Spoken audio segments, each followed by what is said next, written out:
أعوذ بالله من الشيطان الرجيم. بسم الله الرحمن الرحيم.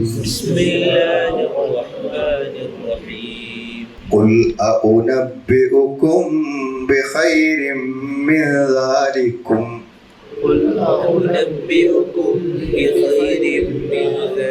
للذين اتقوا عند ربهم جنات تجري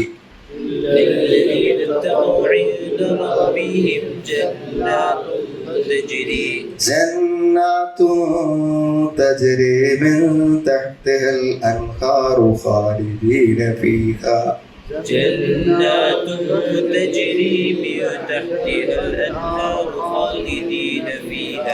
وأزواج مطهرة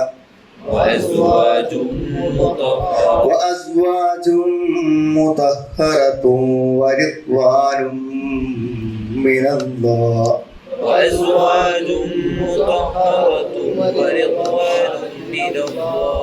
والله بصير بالعباد.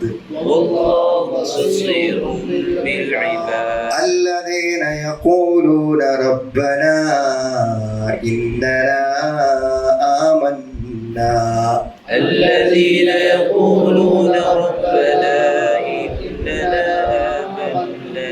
فاغفر لنا ذنوبنا وقنا عذاب النار.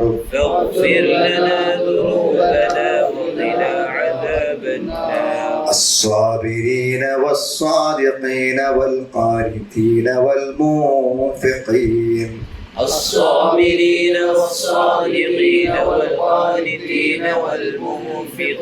والمنفقين والمستغفرين بالأسحار.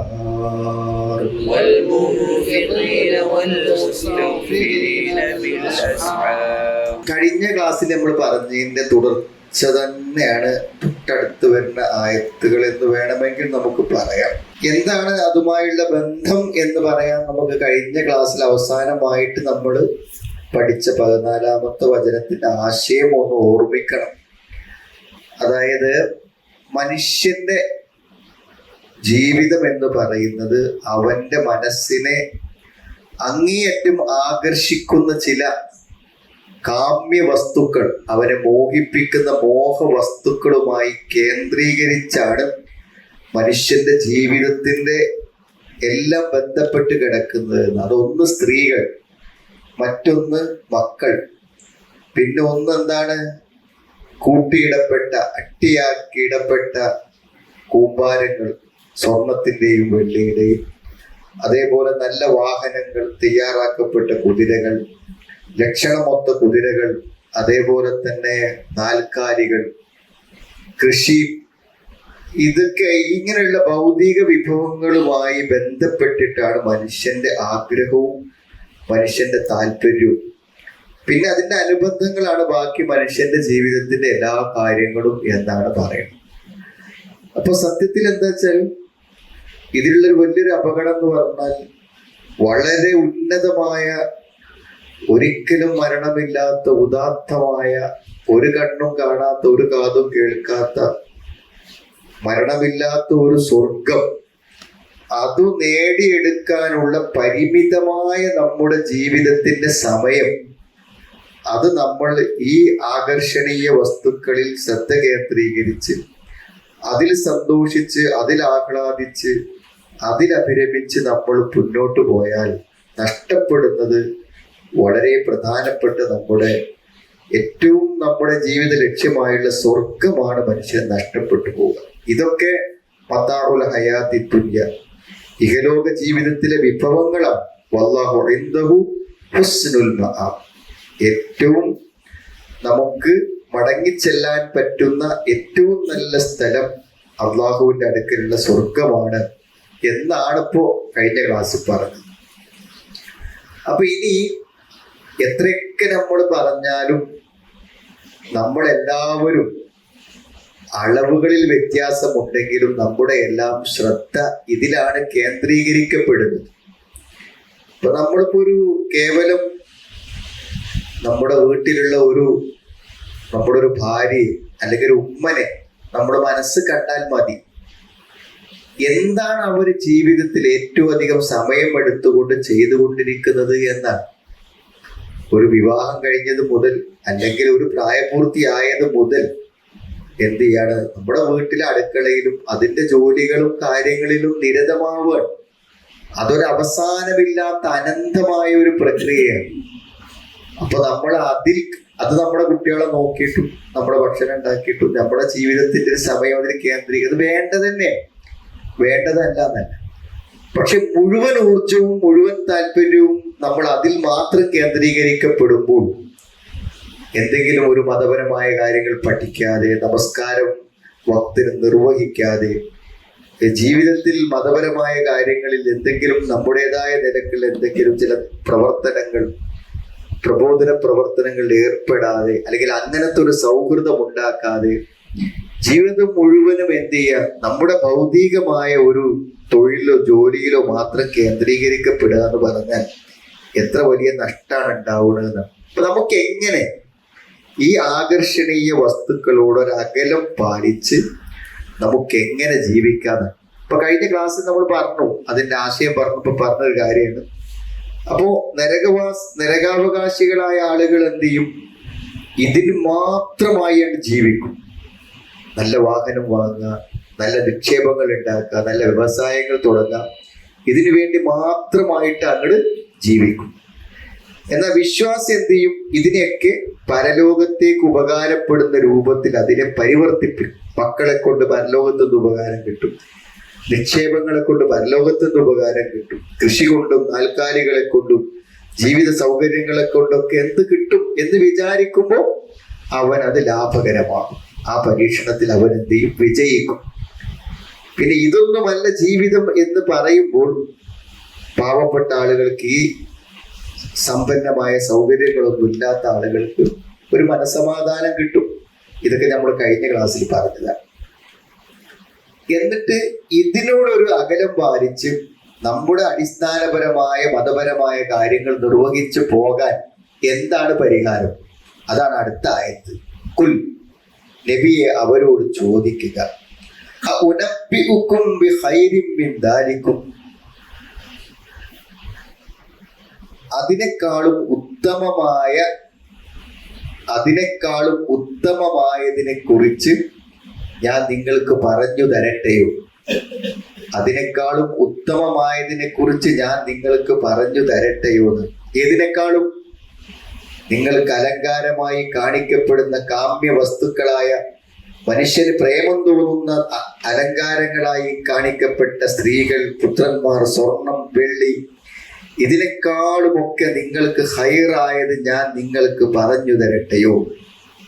ഖൈറും മിൻ ദാലികും അൽ മദ്കൂർ, ഈ പറയപ്പെട്ട വസ്തുക്കളെക്കാളെല്ലാം നിങ്ങൾക്ക് ഉത്തമമായത് അതേതാണ്?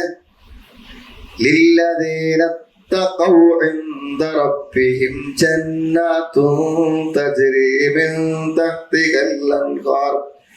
ലില്ലദീന തഖൗ, സൂക്ഷ്മത പാലിക്കുന്ന ആളുകൾക്കാണ് ആ ഉത്തമമായത് ലഭിക്കുക. എവിടെയാണതുള്ളത്? ഇന്ദ റബ്ബിഹിം, അവിടെ രക്ഷിതാവിന്റെ അടുക്കൽ സൂക്ഷ്മത പാലിക്കുന്നവർക്കുണ്ട്.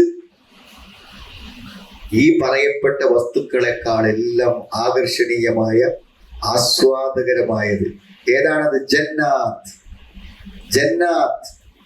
എന്ന് പറഞ്ഞാല് സ്വർഗം, തോട്ടം. എന്താ ജന്നത്ത് എന്ന വാക്കിന്റെ അർത്ഥം? തോട്ടം എന്ന് നമ്മൾ പറയും അല്ലേ? ജന്ന എന്ന ക്രിയ അതിന്റെ അർത്ഥം മറച്ചു അല്ലെങ്കിൽ മറഞ്ഞു എന്നൊക്കെയാണ് വാക്കിന്റെ അർത്ഥം. ജന്ന മറഞ്ഞു എന്നാണ്. അപ്പോ ജുനൂൻ, ഭ്രാന്തൻ എന്ന് പറയുമ്പോൾ ബുദ്ധി മറഞ്ഞ ആളാണ്. അതാണ് ജുനൂൻ എന്ന് പറയുന്നത്. ഇത് ജന്ന എന്നുള്ള വാക്കെന്ന് വന്നത് തന്നെ. ജിന്ന്, നമുക്ക് കാണാൻ കഴിയാത്തത്, അതാ വാക്കെന്ന് വന്നതാണ്. ആ വാക്ക് തന്നെയാണ് ജന്നത്ത്. അപ്പൊ എന്താണത്? ഇമാം നാസിർ ഉസ്താദ് റഹ്മത്തുള്ള സൂറത്തുൽ ബഖറയില് പറയുന്നുണ്ട്. യാ അയ്യുഹന്നാസു ഉഅ്ബുദൂ റബ്ബക്കും അല്ലദീ ഖലഖക്കും കഴിഞ്ഞതിന് ശേഷം പറയുന്ന വബശ്ശിരില്ലദീന ആമനു എന്ന് പറയുന്ന ആയത്തിന്റെ വിശദീകരണത്തെ അദ്ദേഹം പറഞ്ഞു. ജന്നത്ത് എന്ന് പറഞ്ഞാൽ സ്വർഗത്തിന് പറയാൻ കാരണം, സ്വർഗത്തിൽ നിറയെ എന്താണ്?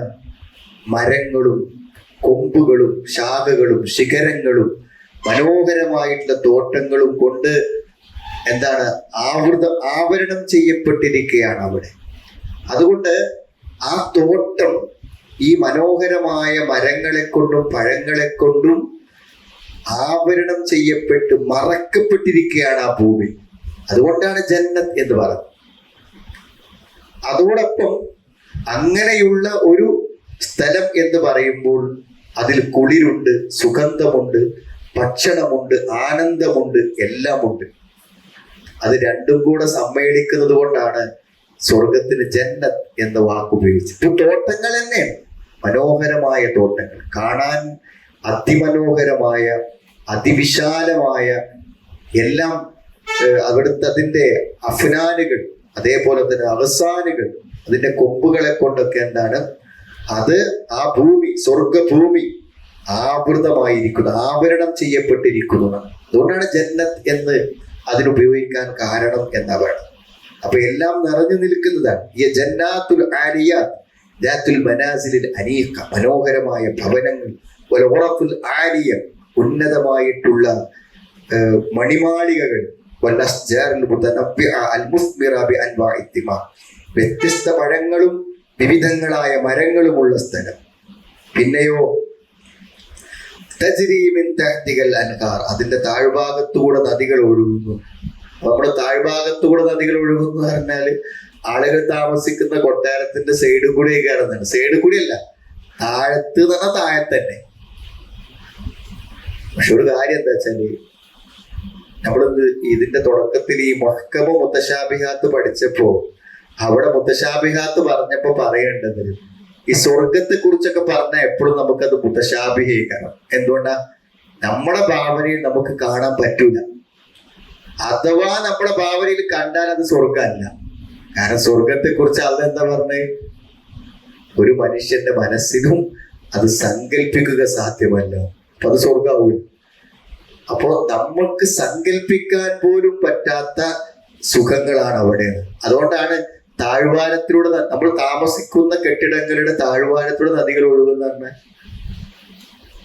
ഒരു മനുഷ്യന് അനുവദിക്കുന്ന, ഒരു മനുഷ്യന് താമസിക്കാൻ അനുവദിക്കുന്ന അവന്റെ കൊട്ടാരങ്ങളുടെ പരിസരങ്ങളിൽ അവന് സഞ്ചരിച്ചെത്തണമെങ്കിൽ 2000 വർഷത്തിന്റെ കാലതാമസം വരുന്ന പറഞ്ഞാൽ എങ്ങനെ ഇപ്പൊ നമ്മൾ അതൊക്കെ സങ്കല്പിക്കണം?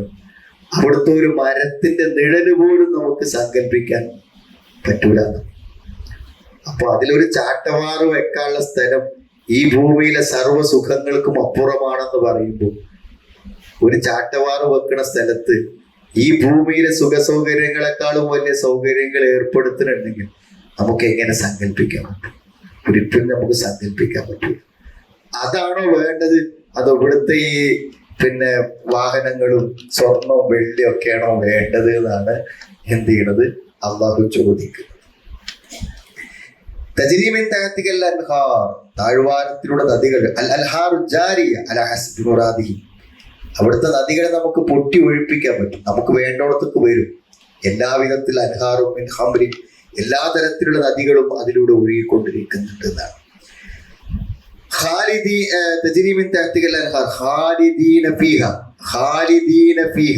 അതിലവർ എന്തായിരിക്കും? ശാശ്വതമായിരിക്കും.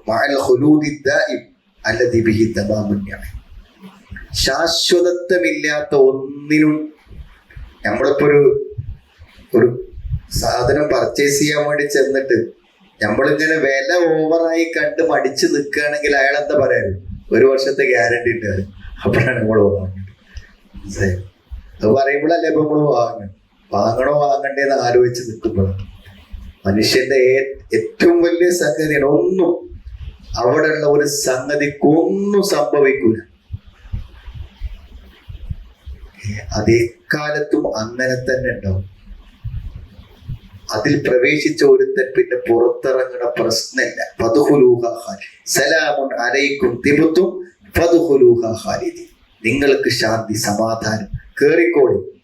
കാലാകാലം ഇവിടെ ഉണ്ടാവും എന്നാ പറയാം.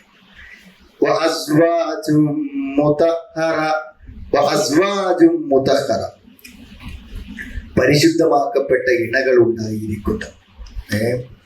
പരിശുദ്ധമാക്കപ്പെട്ട ഇണകൾ എന്ന് പറയുമ്പോൾ എന്താ, സാധാരണഗതിയിൽ എന്താ അറിയോ, പിന്നെ ഇണ ആണായാലും പെണ്ണായാലും വ്യക്തിപരമായിട്ടുള്ള ചില വൃത്തികേടുകളും ചില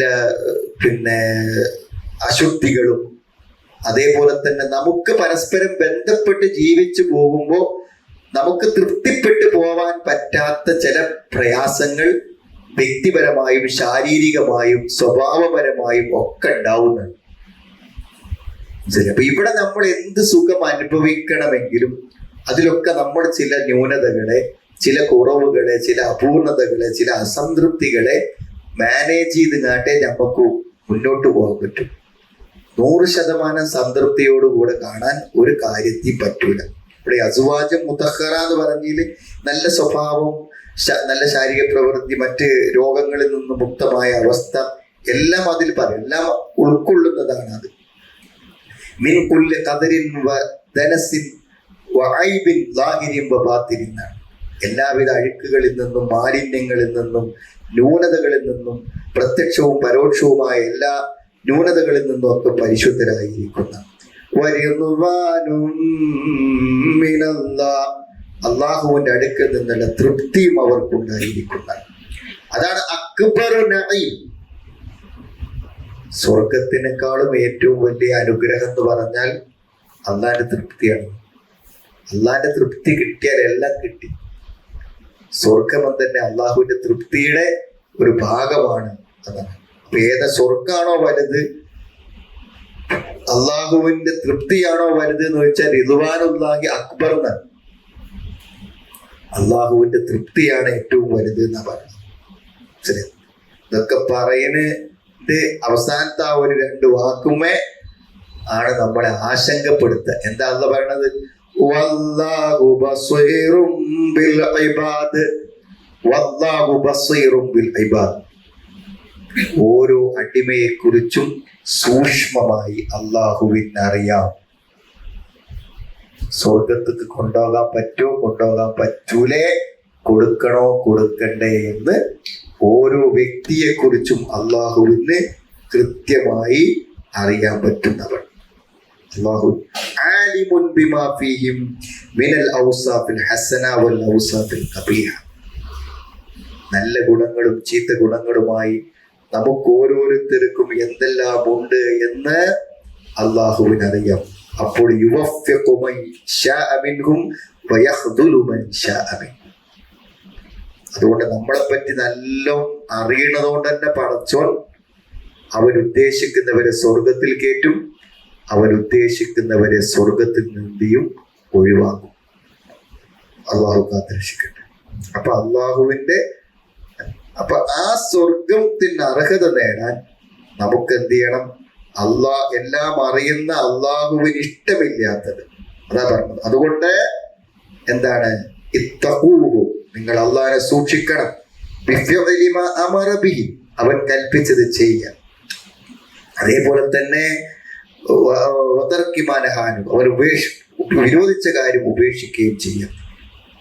അങ്ങനെയൊക്കെ ചെയ്താലേ എന്ത് ചെയ്യുള്ളൂ? ആ സ്വർഗത്തിന് അർഹത. നമ്മളെ പറ്റി സൂക്ഷ്മമായ അറിവുള്ള ഒരാളാണ് സ്വർഗം വേണോ വേണ്ടേന്ന് തീരുമാനിക്കുന്നത് എന്നുള്ള ഓർമ്മ നമുക്ക് വേണം. ഇനി എന്താണ് തഖ്വ? തഖ്വയുള്ളവർക്കാണ് സ്വർഗം കിട്ടുക എന്ന് അറിയുമ്പോൾ ഇനി തഖ്വ എന്താന്ന് അറിയാനായിരിക്കും നമുക്ക് താല്പര്യം. അതാണ് ഇനി പറയാൻ. തഖ്വ എന്ന് പറഞ്ഞാൽ എല്ലാവരും വിചാരിക്കണം മനസ്സിൽ എന്തോ ഉള്ളൊരു സംഗതിയാണെന്ന്. തഖ്വ എന്നുള്ളത് നമ്മളിൽ നിന്നുണ്ടാവേണ്ട ചില പ്രവർത്തനങ്ങളാണ്. തിന്മകൾ ഉപേക്ഷിക്കുന്നതിലൂടെയും നന്മകൾ സ്വീകരിക്കുന്നതിലൂടെയും നമ്മളിൽ നിന്നുണ്ടാവുന്ന ചില പ്രവർത്തനങ്ങളാണ്. അതിൽ ഒന്ന് പറയണ നോക്ക് നിങ്ങൾ. അല്ലദീന യഖൂലൂന റബ്ബനാ ഇന്നനാ ആമന്നാ ഫഗ്ഫിർ ലനാ ദുനൂബനാ വഖിനാ അദാബന്നാർ. അല്ലദീന യഖൂലൂൻ, അവർ പറയുന്നവരാണ്. എന്താണ് അവർ പറയാ? റബ്ബനാ, ഞങ്ങളുടെ രക്ഷിതാവേ, ഇന്നനാ ആമന്നാ, ഞങ്ങൾ വിശ്വസിച്ചിരിക്കുന്നു. ഞങ്ങൾ വിശ്വസിച്ചു എന്ന് പറയുന്നത് എന്തിനാണ്? ഞങ്ങൾക്ക് പുറത്തു തരണം, ഞങ്ങളെ നരകത്തു നിന്ന് രക്ഷപ്പെടുത്തണം എന്നാണ് ആ പ്രാർത്ഥനയിൽ ആവശ്യപ്പെടുന്നത്. ഇതിനെന്തിനാ തുടക്കത്തിൽ ഇന്നന ആമന്നവർ? ഒന്ന്, നമ്മൾ വിശ്വസിച്ചിരിക്കുന്നു എന്ന കാര്യം പറഞ്ഞുകൊണ്ട് അള്ളാഹുവിലേക്ക് തവസ്സുലാക്കണം. പടച്ചോനെ, നീ പറഞ്ഞതൊക്കെ സ്വീകരിച്ച് വിശ്വസിച്ച ആൾക്കാരല്ലേ, അതുകൊണ്ട് നമുക്ക് പുറത്തു കൊണ്ടാം എന്ന് പറയും. മറ്റൊരു വിശദീകരണം എന്താന്ന് വെച്ചാൽ, ഈമാൻ ഇല്ലാത്ത ആൾക്ക് തൗബല്ല, പാപമോചനമില്ല. വിശ്വാസം ശരിയല്ലാത്ത ഒരാൾക്ക് അള്ളാഹു എന്ത് ചെയ്യൂല? പുറത്തു കൊടുക്കൂല. വിശ്വാസമില്ലാത്ത ഒരാൾ നരകത്തുനിന്ന് രക്ഷപ്പെടുന്ന പ്രശ്നവുമില്ല. അതുകൊണ്ടാണ് റബ്ബന ആമന്ന, ഞങ്ങളുടെ നാഥ ഞങ്ങൾ വിശ്വസിച്ചിരിക്കുന്നു എന്ന് പറഞ്ഞത്. അതുകൊണ്ടാണ് റബ്ബന ആമന്ന, റബ്ബന ഇന്നന ആമന്ന, റബ്ബേ ഞങ്ങൾ വിശ്വസിച്ചിരിക്കുന്നു. ഫഗ്ഫിർ ലനാ ദുനൂബന, ആകയാൽ ഞങ്ങളുടെ പാപങ്ങൾ ഞങ്ങൾക്ക് പുറത്തു തരണം. ഇത് വെറും ഒരു പ്രാർത്ഥന മാത്രമല്ല, ഇതൊരു മനസ്സാണ്.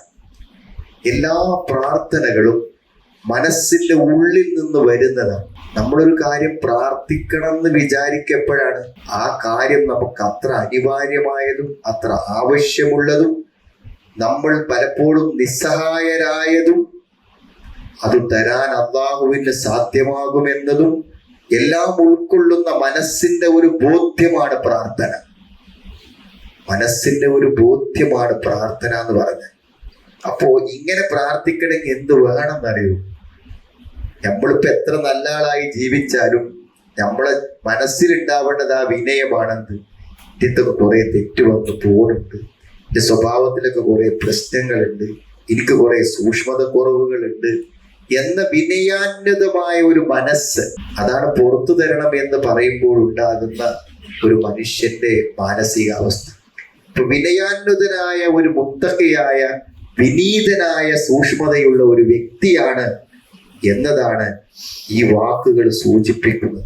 അല്ലദീന യഖൂലൂന, അവർ പറഞ്ഞുകൊണ്ടിരിക്കും റബ്ബന ഇന്നന ആമന്ന, റബ്ബേ ഞങ്ങൾ വിശ്വസിച്ചിരിക്കുന്നു, അതുകൊണ്ട് ഫഗ്ഫിർ ലനാ ദുനൂബന, ഞങ്ങളുടെ പാപങ്ങളെ ഞങ്ങൾക്ക് നീ എന്ത് ചെയ്യണം? പുറത്തു തരണം. ഫഗ്ഫിർ ലനാ ദുനൂബന അയ്യ തവസ്സലു ബിമിന്നത്തില്ലാഹി അലൈഹിം ബിതൗഫീഖിഹിം ലിൽ ഈമാൻ. ഞാൻ പറഞ്ഞല്ലേ, ഇതൊരു തവസ്സുലാണ്. അള്ളാഹുവിലേക്ക് ഒരു മാധ്യസ്ഥത സ്വീകരിക്കാം. എങ്ങനെ? ഞാൻ മുഅ്മിനായിട്ടുണ്ട്, ഈ പറഞ്ഞതൊക്കെ അള്ളാഹുവിൽ, പ്രവാചകരിൽ, മലക്കുകളിൽ, പരലോകത്തിൽ ഒക്കെ ഞാൻ വിശ്വസിച്ചിട്ടുണ്ട്, അതുകൊണ്ട് എനിക്ക് പുറത്തു തരണം, ഞങ്ങളുടെ പാപങ്ങളെ ഞങ്ങൾക്ക് പുറത്തു തരണം. പിന്നെന്താണ് ആവശ്യം? വഖിനാ അദാബന്നാർ വയഖീഹിം ശർറ ആതാരിഹാ, ആ നരകത്തിന്റെ ഭയാനകമായ കെടുതികളിൽ നിന്ന് ഞങ്ങളെ എന്ത് ചെയ്യണം? നീ രക്ഷപ്പെടുത്തണം. അതാണ് വഖിനാ അദാബന്നാർ, നരകശിക്ഷയിൽ നിന്ന് ഞങ്ങളെ നീ രക്ഷപ്പെടുത്തുകയും ചെയ്യണേന്ന്.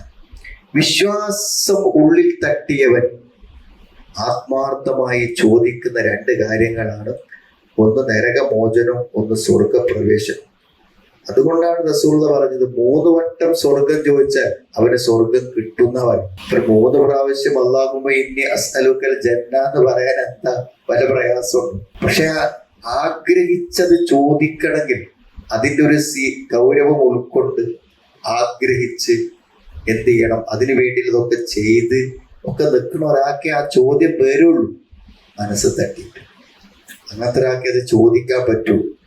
വഖിന അദാബന്ന അല്ലദീന യഖൂലൂന റബ്ബന സ്രിഫ് അന്നാ അദാബ ജഹന്നം ഇന്ന അദാബഹാ കാന ഗറാമ ഇന്നഹാ സാഅത് മുസ്തഖറവ മുഖാം. എപ്പോഴാ നരകത്തുനിന്ന് രക്ഷ ചോദിക്കുക? നരകം മനസ്സിലാകുമ്പോൾ ഇന്ന അദാബഹാ കാന ഗറാമ, അപ്പൊ നരകത്ത് ഞങ്ങൾ രക്ഷപ്പെട്ടതാണ്. ആ ശിക്ഷ എന്ന് പറഞ്ഞാല് അത് ഹറാമാണ്. ഇത് ഹറാം എന്ന് പറഞ്ഞാൽ, ഗരീബ് എന്ന് പറഞ്ഞാൽ ശരിക്കും കടക്കാരെന്നാണ്. അതായത് നമ്മൾ കടം വാങ്ങിയിട്ട് നമ്മളെ പൈസ തരാത്തോന്റെ പിന്നാലെ നടക്കൂലേ? എപ്പോഴാ തരാ എന്ന് വെച്ചിട്ട് നടക്കൂലേ? ആ നടത്താണ് നരകക്കാരന്റെ പിന്നാലെ നടക്കുക. പിന്നെ അദാബഹാന ഹറാമ, വിട്ടൂല എന്നാണ്, വിട്ടുകളയില്ല. ഇന്നഹാ സാഅത്ത് മുസ്തഖറൻ വ മുഖാമ. അവിടെ എന്തായിരിക്കും? എന്നും അവൻ സ്ഥിരതാമസക്കാരനായിരിക്കും. അതുകൊണ്ടാണ് അല്ലദീന യഖൂലൂന റബ്ബന സ്രിഫ് അന്നാ, അത് പറയാൻ തോന്നുന്നത് അപ്പോഴാണ്, നരകത്തിന്റെ ഭയാനകത മനസ്സിലാക്കുമ്പോഴാണ് നരകമോചനത്തിന് വേണ്ടി അള്ളാഹുവോട് ചോദിക്കുന്നത് എന്നാണ്. സൂക്ഷ്മത പാലിക്കുന്ന, സ്വർഗം ലഭിക്കുന്ന, ഇഹലോകത്തിന്റെ വിഭവങ്ങളെക്കാളും ആഗ്രഹിക്കുന്ന ആ സ്വർഗം ഉണ്ടല്ലോ, ആ സ്വർഗം കിട്ടാൻ, മുത്തക്കികൾക്ക് കിട്ടാൻ, ആ മുത്തക്കികളുടെ വിശേഷണങ്ങൾ ഒന്നവർ ആത്മാർത്ഥമായി പാപം പൊറുക്കാനും നരകമോചനത്തിനും വിനീതരായി പ്രാർത്ഥിച്ചു കൊണ്ടിരിക്കുന്നവരാണ് അവർ. ഞാനൊക്കെ അത്യാവശ്യം നന്നായി ചെയ്യുന്നുണ്ട്, എനിക്കിപ്പോ എന്താ കുഴപ്പം എന്നല്ല അവരുടെ മനസ്സിൽ. സംഭവിക്കുന്നുണ്ട്, പടച്ചോനെ ഇങ്ങനെയൊക്കെ ശ്രദ്ധിച്ചിട്ടും പലതും പറ്റിപ്പോകുന്നുണ്ട് എന്ന വിനയ മനസ്സാണ് ഈ സ്വർഗം കിട്ടുന്ന മുത്തക്കികൾക്കുള്ളത്. ഇനിയോ അസ്സാബിരീന വസ്സാദിഖീന വൽഖാനിതീന വൽമുൻഫിഖീന വൽമുസ്തഗ്ഫിരീന ബിൽ അസ്ഹാർ വസ്അസ്സാബിരീന. ഇനി അവിടെ വിശേഷണങ്ങൾ പറയാണ്. എന്താണ് അവിടെ വിശേഷണങ്ങൾ? അസ്വാബിരീന, അവർ ക്ഷമിക്കുന്നവരാണ്, അവർ ക്ഷമിക്കുന്നവരാണ്. ക്ഷമ 3 കാര്യങ്ങളിലാണ് ക്ഷമ. എപ്പോഴും പറയുന്നതാണ് അത്. എന്താണത്? ഒന്ന്, എന്തെങ്കിലും ഒരു നല്ല കാര്യം ചെയ്യണം എന്ന് മനസ്സ് തീരുമാനിച്ചാൽ അത് ചെയ്തിരിക്കും. ചില ആൾക്കാർ ഇനിയിപ്പോ എല്ലാ ഭക്തനും പള്ളിയിൽ പോകണം തീരുമാനിക്കും, പോക്കുണ്ടാവില്ല. തീരുമാനം പലപ്പോഴും എന്താണ്, ഇനി രാവിലെ എന്തായാലും ഒരു 4 പേജ് ഓതിയിട്ട് ബാക്കി പരിപാടിയുള്ളൂ. ഒരു ദിവസം ഉണ്ടാവും, 2ാം ദിവസം ഉണ്ടാവും. ഇപ്പൊ സ്വാബിരി എന്ന് പറഞ്ഞാൽ എന്തായാലും ഒരു നന്മ ചെയ്യണമെന്ന് തീരുമാനിച്ചാൽ അതിന് മനസ്സിനെ അവർ വഴക്കിയെടുക്കും. അള്ളാഹുവിന്റെ കൽപ്പനകളെ പാലിക്കുവാനുള്ള ക്ഷമ. നമ്മൾ പലപ്പോഴും നിസ്കാരങ്ങൾ നിർവഹിക്കുമ്പോൾ പോലും ആ നിസ്കാരം കഴിഞ്ഞിട്ട് എങ്ങോട്ട് നമുക്ക് പോകാനുള്ളത് എമർജൻസിയാണ് എന്ത് ആലോചിക്കുക. ഇത് കഴിഞ്ഞിട്ട് പോകാനുള്ള പരിപാടിനെ പറ്റിയാണ് ആലോചിക്കുക. മനസ്സും ശരീരവും ശാന്തമായി ക്ഷമിച്ച നിസ്കാരത്തിൽ നിർത്തുക എന്നുള്ള പരിപാടി ഉണ്ടല്ലോ. പിന്നെ മറ്റൊന്ന് അള്ളാഹുവിന് എതിര് പ്രവർത്തിക്കേണ്ട അവസ്ഥ വരുമ്പോൾ അതിന് പോകാതെ പിടിച്ചു നിൽക്കുക. ആ തിന്മ ചെയ്യാൻ എന്തു തന്നെ പ്രചോദനങ്ങൾ വന്നാലും മനസ്സിനെ ക്ഷമ കൊണ്ട് പിടിച്ചു നിർത്തുക. 2ാമത്തെ ക്ഷമ. 3ാമത്തെ ക്ഷമ വേദനിപ്പിക്കുന്ന അള്ളാഹുവിന്റെ വിധികൾ എല്ലാവർക്കും ഉണ്ടാവും. എന്തേലൊക്കെ പരീക്ഷണങ്ങളും പ്രയാസങ്ങളും ബുദ്ധിമുട്ടുകളും വേദനകളും എല്ലാവർക്കും ഉണ്ടാവും.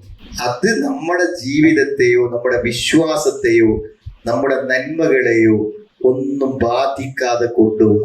അത് ക്ഷമിച്ച് സഹിച്ച് അതിനൊക്കെ കൂലിട്ട് വിചാരിച്ചിട്ട് മുന്നോട്ട് പോകും. അവിടെയാണ് ആവശ്യം. അതാണ് സ്വാബിരീന കേട്ടോ ഈ ക്ഷമ. സത്യം പാലിക്കുന്നവർ, സത്യസന്ധന്മാർ എന്ന് പറയാം. സാധിക്കുന്ന സത്യം പറയുന്നവർ. ഈ സത്യം പറയുന്നവർ എന്ന് പറഞ്ഞാൽ എന്താണ്? സത്യം പാലിക്കുന്നവർ എന്ന് പറഞ്ഞാൽ 3 കാര്യങ്ങളിലാണ്. അതും ഒന്ന് ഈമാനാണ്. ഈമാൻ എന്ന് പറഞ്ഞാൽ നമ്മുടെ അള്ളാഹുവിലും പരലോകത്തിലും ഒക്കെ ഉള്ള വിശ്വാസം എന്തായിരിക്കണം? സംശയരഹിതമായി ബോധ്യതയോടുകൂടെ വിശ്വസിക്കണം. ഇന്നമൽ മുഅ്മിനൂന അല്ലദീന ആമനൂ ബില്ലാഹി വറസൂലിഹി തുമ്മ ലം യർതാബു വജാഹദൂ ബിഅംവാലിഹിം വഅൻഫുസിഹിം ഫിസബീലില്ലാഹി ഉലൈക ഹുമുസ് സാദിഖൂൻ. അവരാണ് സത്യവാന്മാർ. സംശയമില്ല. അള്ളാഹുവിലും റസൂലിലും ഒരു കാര്യത്തിലും എന്തില്ല, നമുക്ക് സംശയമേ ഇല്ല. അള്ളാഹു റസൂല് എന്ത് പറഞ്ഞാലും അതിന്റെ യുക്തിയോ യുക്തിയില്ലായ്മയോ ഒന്നും ചിന്തിക്കാതെ ഉൾക്കൊള്ളുക. അപ്പൊ നമ്മുടെ യുക്തിക്ക് വഴങ്ങണില്ലെങ്കിലും എന്താ ചെയ്യേണ്ടത്? നമ്മളെക്കാളും യുക്തി ആർക്കുണ്ട് എന്ന് വിചാരിക്കുക, അള്ളാഹ്ക്കുണ്ട് വിചാരിക്കുക. അതിന് ബുദ്ധിമുട്ടില്ലല്ലോ. നമ്മളെക്കാളും ബുദ്ധിയും യുക്തിക്ക് ആർക്കുണ്ട്? അള്ളാഹ് ഹക്കീമല്ലേ, അള്ളാഹ്ക്കുണ്ട് വിചാരിച്ചാൽ മതി. അതാണ് അതിന്റെ യുക്തി. അപ്പൊ അങ്ങനെ വിശ്വസിക്കാൻ നമുക്ക് പറ്റുക എന്നുള്ളതാണ് ഇത് യഥാർത്ഥത്തിൽ സത്യം. അപ്പൊ ഒന്ന് ഈമാനിയും വിശ്വാസത്തിൽ, വാക്കുവാരിയും വാക്കുകളിൽ സത്യസന്ധത. നമ്മൾ എന്ത് പറയുകയാണെങ്കിലും അത് സത്യമായിരിക്കും. ഭാഗികമായ സത്യമല്ല, പൂർണ്ണമായ സത്യമായി. ഇപ്പൊ നമുക്ക് പലപ്പോഴും നമ്മളെ ന്യായീകരിക്കേണ്ടി വരും, നമ്മളെ സംരക്ഷിക്കേണ്ടി വരും. മനസ്സിലായില്ല? നമ്മുടെ ഒരു നല്ല പേരും നന്മയും കാത്തു സൂക്ഷിക്കേണ്ടി വരും. അപ്പൊ അതിനെ സംരക്ഷിക്കാൻ വേണ്ടി നമ്മൾ എന്ത് ചെയ്യും? അസത്യമായ വാക്കുകൾ പറയാൻ പാടില്ല. അക്വാലിയും മറ്റൊന്ന് വാഹവാലിയും. ഏത് സത്യസന്ധമായ ജീവിത സാഹചര്യം, എല്ലാ നമ്മുടെ നിലപാടുകളിലും എന്താവുക, എപ്പോഴും ഏത് സാഹചര്യത്തിലും നമ്മൾ എന്ത് ചെയ്യും? സത്യത്തോടൊപ്പം നിലകൊള്ളും. അതാണ് സ്വാദിഖി എന്ന് പറയുന്നത്. ഇവർക്കാണ് ഈ സ്വർഗം കേട്ടോ. അവരെ വിശേഷണം, മുത്തക്കികൾക്കാണ് സ്വർഗം. ആ മുത്തക്കികളുടെ വിശേഷനാണ് الصابرين والصادقين والقانتين والمنفقين. മുൻഫിഖീൻ ചിലവഴിക്കുന്നവർ. അവരാരാണ്? ചിലവഴിക്കുന്ന ആളുകളാകുന്നു. ചിലവഴിക്കുക എന്ന് പറഞ്ഞാൽ എന്താണ്? മിമ്മാ റസഖകുമുല്ലാഹു ബിഅൻവാഇൻ നഫഖാത്ത് അലൽ മഹാബീജി മിനൽ അഖാരിബി വഗൈരി. ആവശ്യക്കാർക്കും കുടുംബക്കാർക്കും ബന്ധുക്കൾക്കും ഒക്കെ കൊടുക്കുക. ഈ കൊടുക്കുന്നത് കൊണ്ട് ഭയങ്കരമായിട്ടുള്ള ഗുണങ്ങളുണ്ട്. കൊടുക്കുക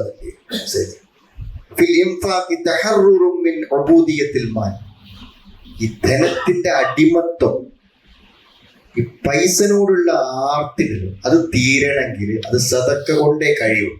വലിയ വലിയ സംഖ്യകൾ നമ്മൾ എന്ത് ചെയ്യാറ്? നല്ല കാര്യങ്ങൾക്ക് വേണ്ടി കൊടുക്കുക. അപ്പോഴേ ആ പണത്തിനോടുള്ള മനുഷ്യന്റെ അടങ്ങാത്ത എല്ലാവരും, പണം ഉള്ളവരും ഇല്ലാത്തവരൊക്കെ ഉള്ളതിനനുസരിച്ച് കൊടുക്കുക. അങ്ങനെ കൊടുക്കുമ്പോഴാണ് എന്ത് ചെയ്യുക? മനുഷ്യൻ അതിൽ തഹറുറുമിൻ ഉബൂദിയത്തിൽ മാറി ധനത്തിന്റെ അടിമത്തത്തിൽ നിന്നുമുള്ള മോചനം അത് കിട്ടും.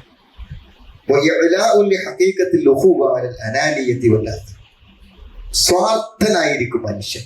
പണം മറ്റുള്ളവർക്ക് കൊടുക്കാത്ത ആളുകളൊക്കെ ഏറ്റവും വലിയ സ്വാർത്ഥരായിരിക്കും. സ്വാർത്ഥതയാണ് ഒരു വ്യക്തിത്വത്തിന്റെ ഏറ്റവും വലിയ തകരാറ്. അതിന് മോചനം നേടാൻ എന്തുള്ളു പറ്റുക? നമ്മൾ നമുക്ക് സ്വാർത്ഥമാക്കി വെക്കാൻ ആഗ്രഹിക്കുന്ന പണം ഡിസ്ട്രിബ്യൂട്ട് ചെയ്യുമ്പോൾ, കൊടുക്കുമ്പോഴാണ് ആ സ്വാർത്ഥത ഇല്ലാതെ കൊടുക്കുന്നത്. നമ്മളെ കുട്ടികളെയൊക്കെ ഷെയറിങ് നമ്മൾ പഠിപ്പിക്കുന്നതിന്, ഷെയർ ചെയ്യാൻ പഠിപ്പിക്കുക. ഏറ്റവും ഇഷ്ടപ്പെട്ട സാധനം കൊടുക്കാൻ പഠിപ്പിക്കുക, അതിനെ പ്രോത്സാഹിപ്പിക്കുക. അത് മനുഷ്യന്റെ ആ സ്വാർത്ഥത ഉള്ള ഒരാളുമായിട്ടും നമ്മൾ ഇടപഴകാനോ ബന്ധപ്പെടാനോ ആഗ്രഹിക്കൂല. പിന്നെന്താണ്? പൈസ ഇറങ്ങുമ്പോഴേ തീരിവിടെ നിലനിൽക്കുള്ളൂ. പള്ളി നിലനിൽക്കണമെങ്കിലും മദ്രസ നിലനിൽക്കണമെങ്കിലും ഒക്കെ എന്ത് വേണം? ആൾക്കാരെ പൈസ ഇറങ്ങണമല്ലോ. ചെലവഴിച്ചെങ്കിലേ ഇതൊക്കെ ഇവിടെ നിലനിൽക്കുള്ളൂ എന്നതാണ്. അപ്പൊ എല്ലാറ്റിനും ചെലവഴിക്കണം. തഖ്വന്റെ ഭാഗമാണ്.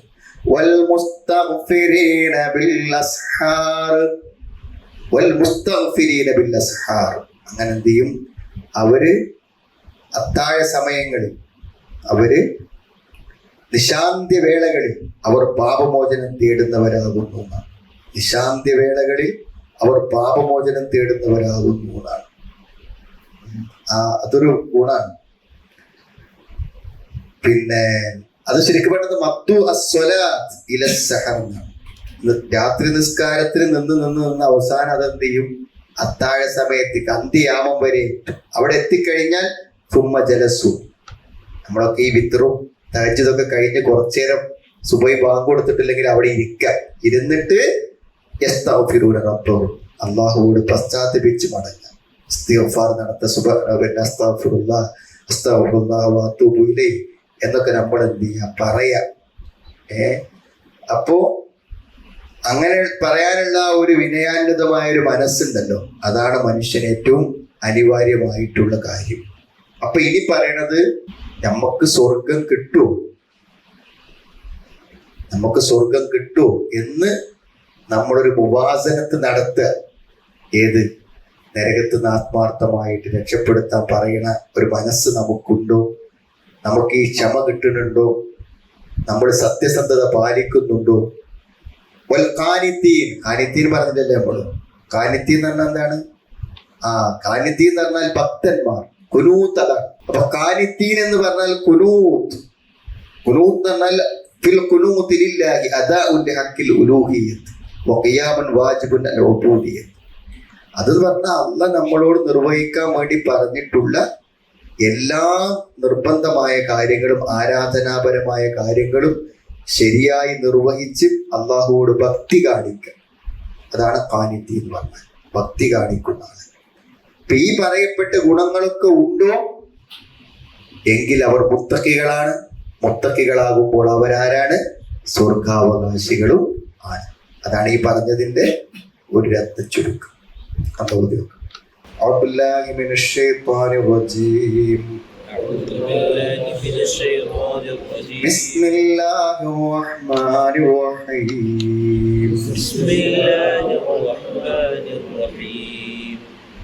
قل أنبئكم بخير من ذلكم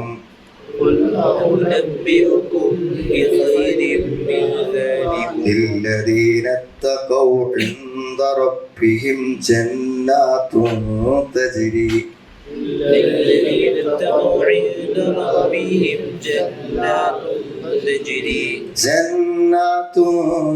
تجري من تحتها الأنهار خالدين فيها جنات تجري من تحتها الأنهار خالدين فيها وأزواج مطهرة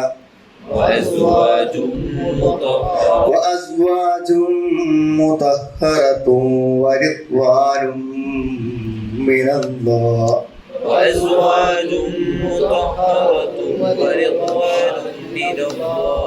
والله بصير بالعباد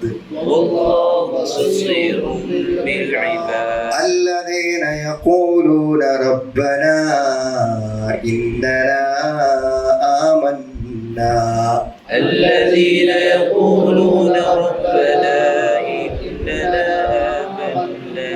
فاغفر لنا ذنوبنا وقنا عذاب النار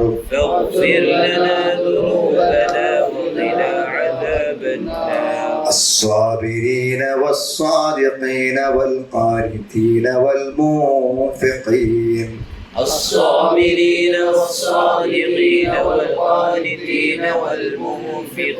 والمنفقين والمستغفرين